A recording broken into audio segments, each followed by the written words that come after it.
Vamos a desarrollar ahora el capítulo de la filosofía política de Aristóteles.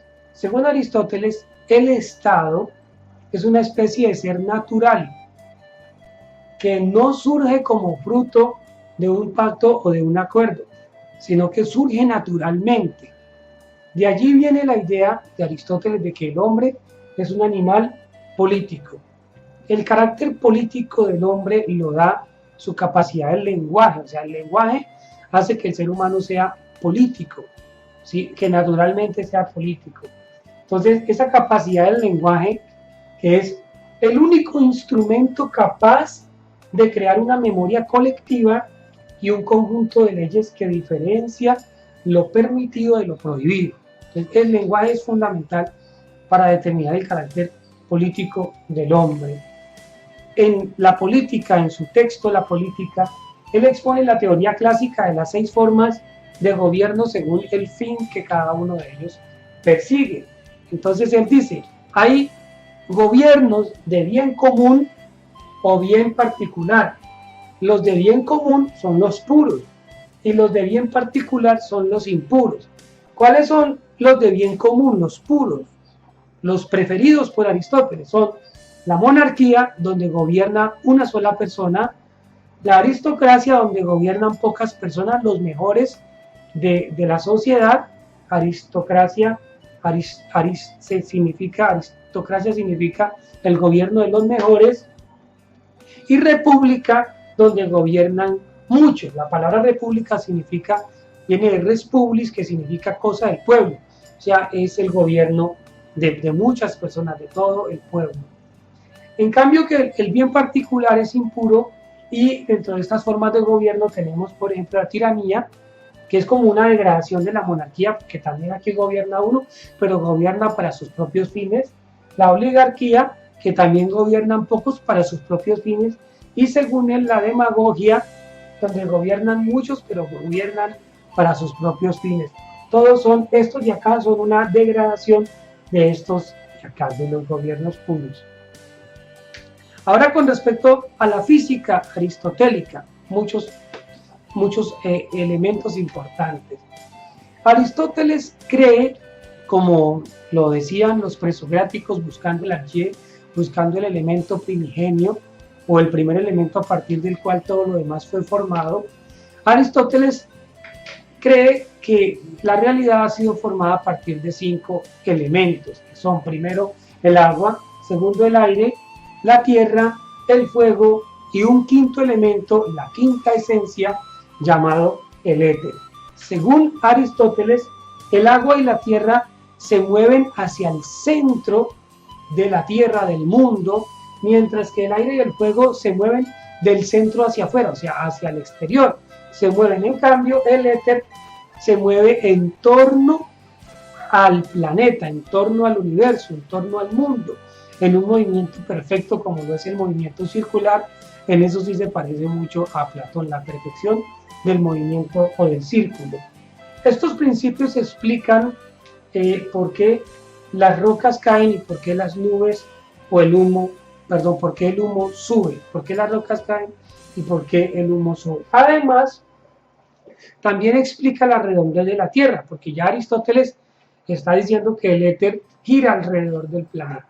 Entonces tiene un concepto de redondez del planeta Tierra. Y también de las órbitas de los cuerpos celestes que están compuestos de éter. El éter es para Aristóteles la quinta esencia. En astronomía, bueno, Aristóteles también da apuntes muy importantes, como la idea del geocentrismo, la idea de que el planeta Tierra es el centro del universo, ¿sí? Que además duró por mucho tiempo esta idea, este paradigma, el paradigma geocéntrico, hasta que finalmente pues, fue superado con Copérnico, con Galileo, con Kepler y con Bruno, bueno, con varios científicos de la Edad Media y del Renacimiento prácticamente. Según Aristóteles, existe un mundo sublunar, que es el mundo de la generación y la corrupción, y un mundo supralunar, que es el mundo de lo perfecto. Hay en estos conceptos, digamos, mucha influencia platónica, aunque él lo maneja en términos materialistas. El cosmos entonces es esférico y es finito en la cosmogonía de Aristóteles. Con respecto a la biología, bueno, Aristóteles es el padre o precursor de la biología.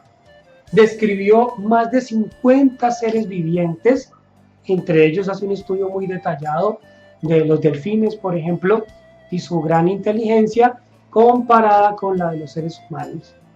Abordó desde el punto de vista biológico, científico, el tema del alma, que es un asunto bien interesante en Aristóteles. Para él el alma es el principio vital. Lo que está vivo lo está gracias al alma y no a la materia. Las cosas tienen vida gracias al alma, pero equipara el alma con la forma de la que hablamos en la teoría del hilemorfismo. El alma vegetativa, bueno, él habla de varias clases de almas, ¿no?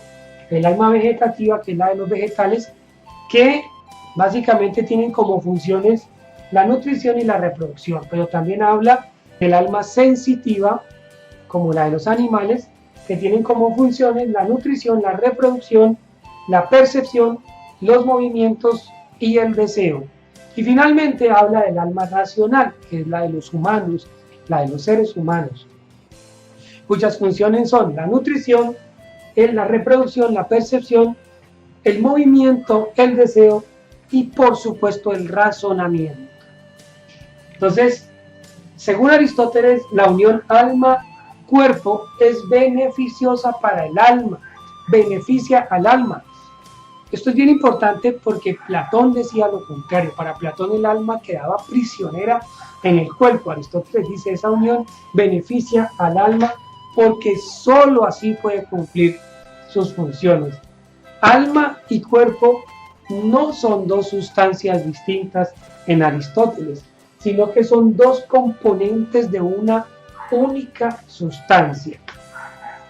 También aporta el concepto de la generación espontánea, según la cual los peces, los insectos pueden surgir del rocío, de la humedad y del sudor, es decir, la vida puede surgir de la materia orgánica o inorgánica, de ahí puede surgir, o de la combinación de estas dos. Eso lo pensaban en la antigüedad, porque por ejemplo cuando se observaba el río Nilo se veía que del río Nilo salían súbitamente o espontáneamente, salían reptiles, salían ranas, y la gente pensaba que era generación espontánea. Explicó Aristóteles que se originaba gracias a una interacción de fuerzas capaces de dar vida a lo que no la tenía con la materia no viva. A esta fuerza la va a llamar la entelequia de Aristóteles. ¿Qué es la entelequia? Pues es una fuerza supernatural capaz de dar vida a la materia inerte. Con respecto a la estética, al concepto de la belleza, pues también desarrolla un capítulo para este tema en las artes. En la poética, por ejemplo, que es interpretado como dogma este texto en el siglo XVI, en él se centra en las artes materiales y concretas y no en lo abstracto como lo hacía Platón. Cualquier actividad humana de producción consciente basada en el conocimiento científico es considerado por él como arte. La estética, él en este texto hace una clasificación de las artes, en artes imitativas, y él dice la imitación como medio y fin. La imitación es natural en el ser humano y produce placer. La imitación, dice Aristóteles, dice el arte debía representar lo universal frente a lo particular y que no importa más la armonía de lo representado que su fidelidad con el modelo real. Y las artes no imitativas, las que no expresaban emociones.